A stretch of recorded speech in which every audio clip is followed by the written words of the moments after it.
Hey everybody, what is going on? Hexlex here. It's Monday, which means it's time for another one of our weekly viewer specials.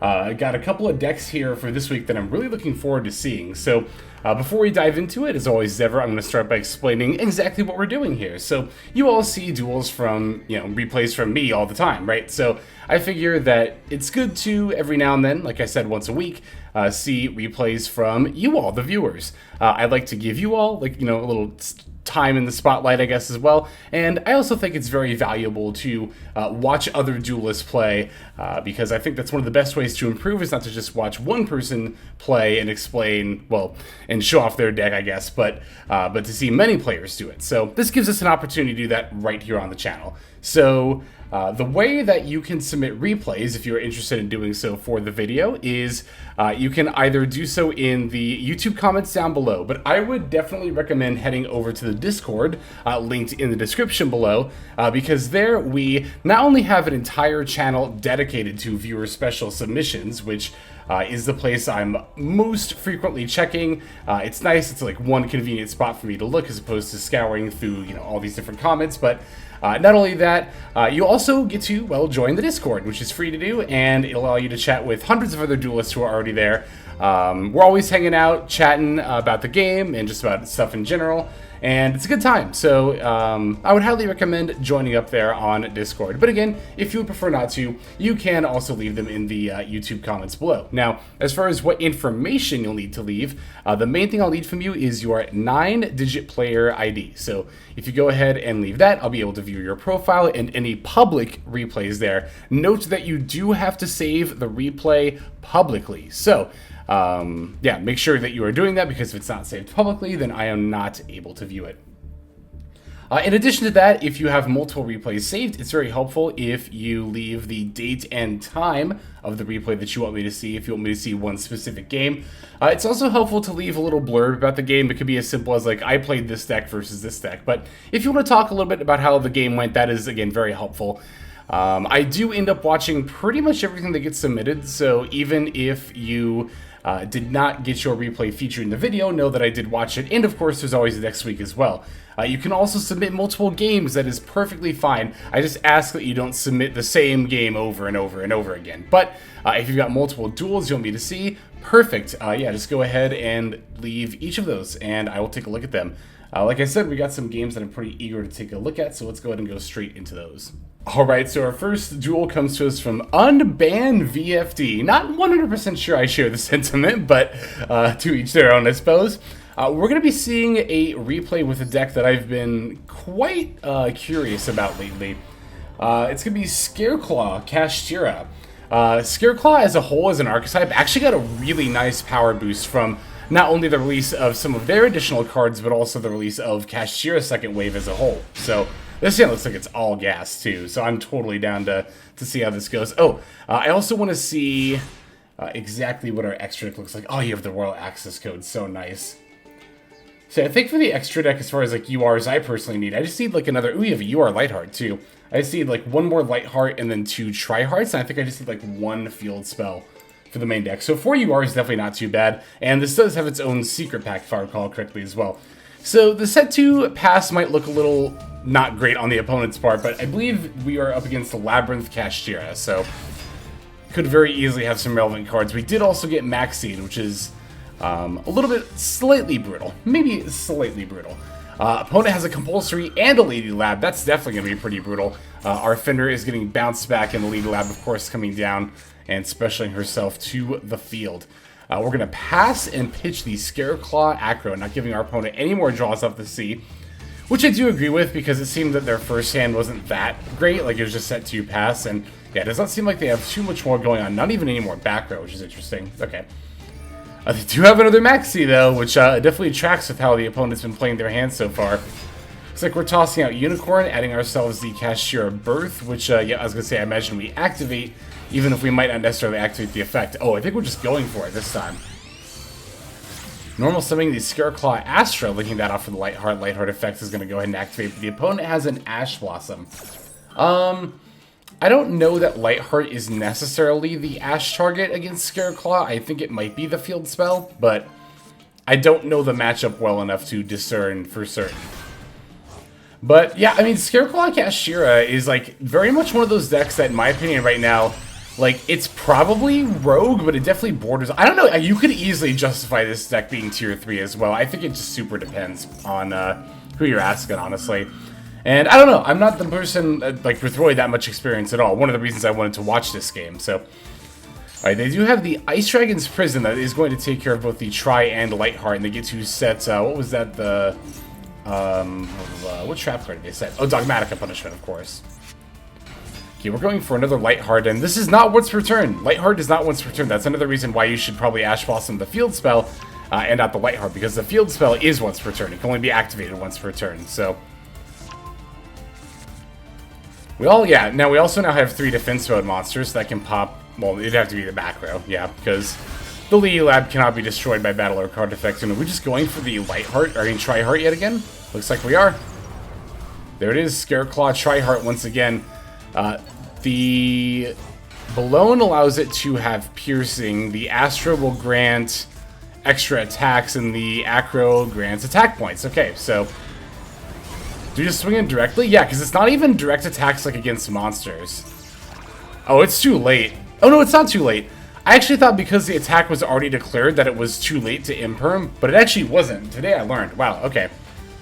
Oh no, now we have to pass back to them with like, God, what is this? Like 16 cards in hand? Something like that? That's brutal. Oh, and yeah, I thought because the attack was already in the process of being declared, it would be fine, but... And yeah, check this out. It's an extra number of attacks, not even attacks against monsters. This deck is, pretty ridiculous. Alright, now Scareclaw just has, like... Or Scareclaw, Lab Cache is what our opponent's on. Now they just kind of have, like, everything, so...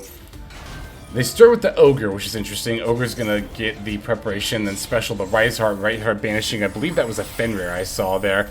Dark Arm Dragon of Annihilation coming down here. It's gonna target the or the Tri-Heart rather, but yeah, unfortunately that's not gonna really do it because of some amount of protection. I actually don't remember where it's. Oh, it's because it's unaffected by the activated effects of defense mode monsters.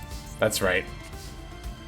Oh, it's the continuous spell card that stops him from being targeted or destroyed. That's what it was, but no. Here, the Tri-Heart's effect in and of itself is going to offer protection. Third Maxi! Oh my god.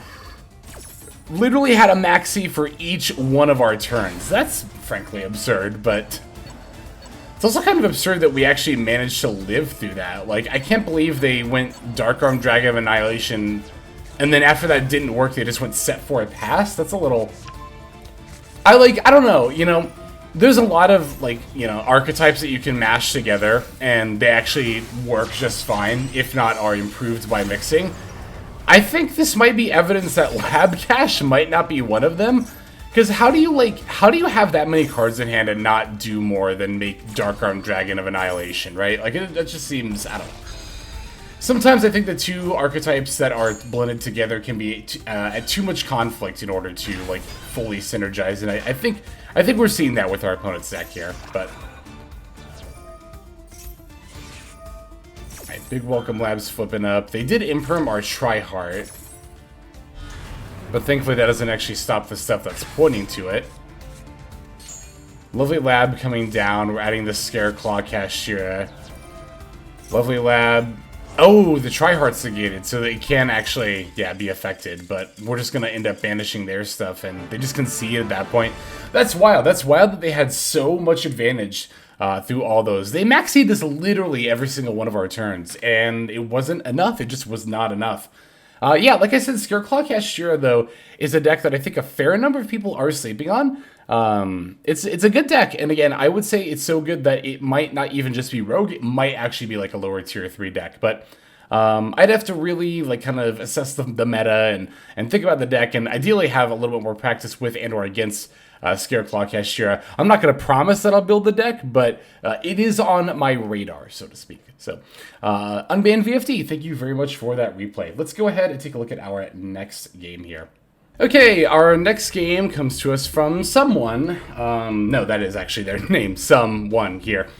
So someone has a game where they're playing Chaos versus Kashtira. Oh, I gotta remember, hang on. Let me check the submission, Because I only wrote down the name. I don't remember which one, because you have 2 games against the same person. Oh, you also only provided the name. Okay. I think it... Oh, gosh. Okay. No, I think it was actually this one. We'll find out. We'll see. We'll see if this opponent is actually on Kashtira. Yeah, so Chaos. I'll be interested to see how this duel plays out. Looks like we are taking the second turn. Okay, that's Kashtira. Looks like they are on Runic Kashtira. Actually, interesting. I haven't played against this variant before. Alright, let me take a peek at our extra deck real quick. I'm always curious about decks like this for their extras. Oh, we're on a branded package. Interesting. Alright. Chaos Mirage Dragon is a very cool card, and potentially a very good one. I don't know. I would love to mess around with Chaos stuff, except Chaos Witch is an Ultra, so it's like... It's the eternal struggle of wanting to mess around with all these different decks, but they all cost you R. But anyway. Alright, looks like our opponent isn't really doing much here. Just Era, set a few cards, and pass. They do have Slumber and Flashing Fire, although Slumber doesn't super matter with the Era because we already have the protection. Although I suppose they could Slumber like the Fenrir or whatever they're bringing out here.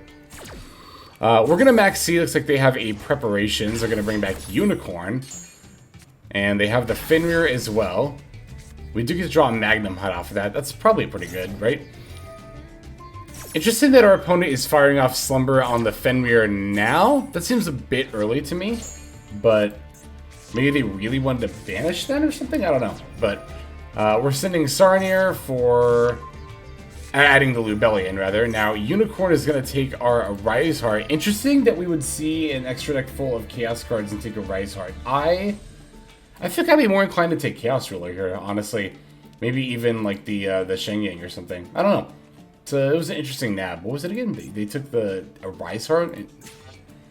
I guess they were scared of you taking their Kashtira monsters? It just seems like a really odd call to me.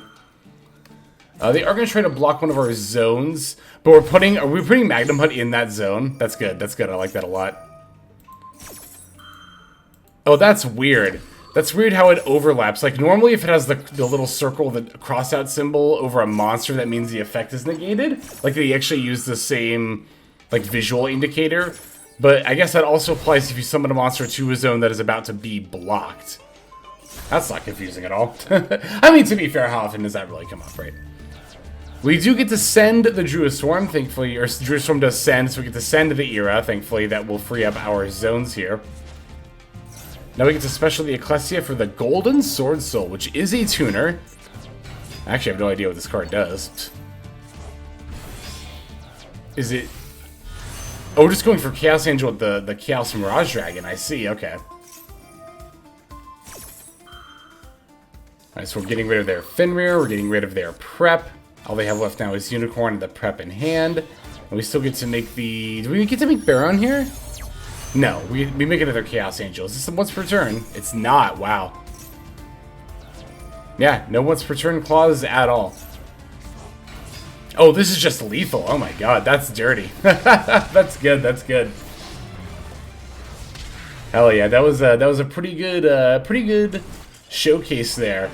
Of what you can do even if you're, like, Chaos locked, right? I think a lot of people are kind of turned off with the idea of Chaos decks because they think, like, oh, if you're locked to, you know, Light and Dark Synchro monsters, what does that actually let you do? Well, with Chaos Angel not being once per turn, which I actually didn't realize before today, apparently you can do quite a bit there. So, good stuff. Thank you, someone, for submitting that duel. We still have one more to see here, so let's go straight into it. Alright, so our last game comes to us from Snan, who I think we've seen games before, I think even recently. So he's going to be on Gishki Sprite, but a particular variant of it. I just got to make sure I find the right replay here. I think it's, yeah, this one here. So we are playing Gishki Sprite, and we are particularly playing the Ibli variant. You'll every now and then hear about the potential of getting Ibli locked in this format, and this is definitely one of the decks that is most apt to do it. So let's go ahead and check this out. Looks like we're actually taking the second turn here, although we did open Ash Blossom and Imperm, and I guess our opponent just set one past, so that also definitely works out pretty nicely for us here.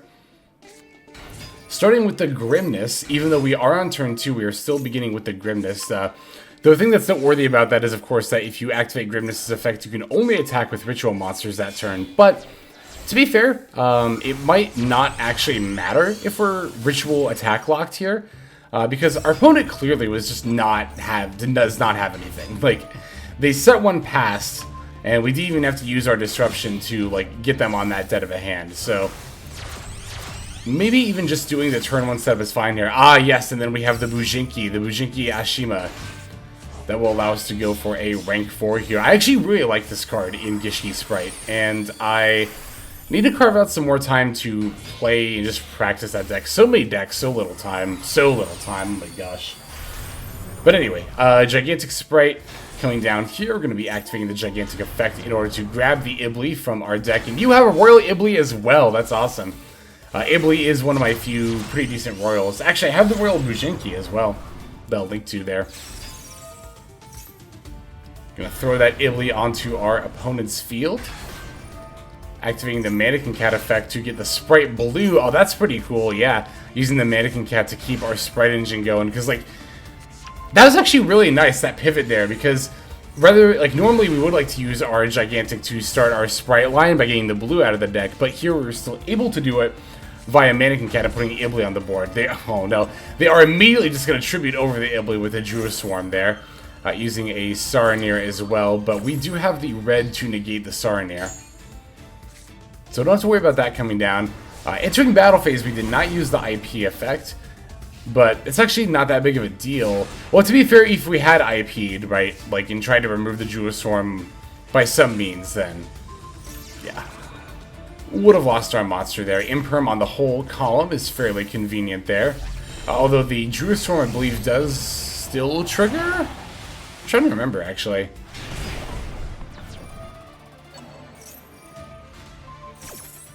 Well, I know it still triggers. Let's see if it resolves. Yeah, it does. That's what I thought. Okay. Alright, Nerematus bringing back the Abyss. And, I mean, at this point, I don't know that we have too much to be concerned about. The back row is a non-factor. One of the cards in hand is Saronir, which is a non-factor because it's already been activated and negated. Opponent has 3 unknown cards in hand. Yeah, I mean, I think we're looking pretty solid here. Elf is going to bring back the Gishki Abyss. Abyss is going to add the Grimness. We're going to be using the Shadow effect, and it looks like we're going to be using Grimness as tribute fodder here. Using the Aqua Mirror, we can use Grimness as one whole tribute for a water ritual monster per its effect. And now we get to run out the Evagishki Neremanis yet again. And that effect is not once per turn, by the way, to bring back a water monster. So we even get to bring back another Evagishki Neremanis, and looks like we're just going to swing in for lethal with what we have on board here. And sure enough, our opponent is not really able to do too much in response. Oh, they have one more star. Oh, no, wait, they did have a Saronir activation. Wait, what? I thought we used red on that. That must have been last turn, I guess. I thought that was this turn. Oh no, we have the Gustav Max finish. That's right, because I was confused because I was like, the duel ends this turn, but that's right. It's because we are packing the Gustav Max in the extra deck. And it might seem a little situational to have that rank 10 in case we have 2 Neremanis, but it's really not. It's actually very easy to get 2 Neremanis on the field, as we saw in that duel there. So that was good. That was good stuff. Yeah, I totally forgot that they could still use Saronir. I guess didn't even really realize it, but what I forgot was that we were packing some heat in that extra deck, able to just deal 2,000 to the opponent and just take care of them right then and there. So thank you very much for that submission. We saw a lot of really good replays from a lot of fairly unique builds this week.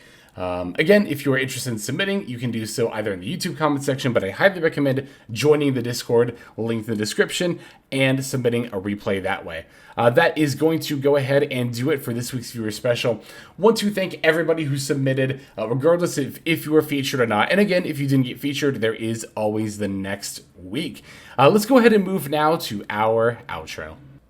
Alright everybody, that's going to do it for this video. Thank you for watching it all the way to the very end. That means a whole lot to me, and it's also a fantastic way to support the channel. And if you're interested in supporting the channel in other ways besides YouTube, there are plenty of ways to do that. If you check out the description below, you'll find a bunch of links down there. One of them goes to my Patreon. You're actually seeing the names of everyone subscribed to the Patreon on the screen right now. So if you're interested in getting your name in the credits here at the end, if you want to see more daily Master Duel content, or if you're interested in one-on-one private coaching sessions, I offer for all of that on Patreon. I also stream live on Twitch. Feel free to go ahead and click that link and follow and or subscribe there. I also have the Discord community, if you want to follow that link, where hundreds of duelists have already signed up. Free to join, and you can just come hang out, talk about the game, and chill in general. Final link that's going to be in the description is my Twitter. You can follow that if you want some more notifications of what's happening with the channel. So, all in all, thank you all so much for watching, and I hope you have a fantastic day.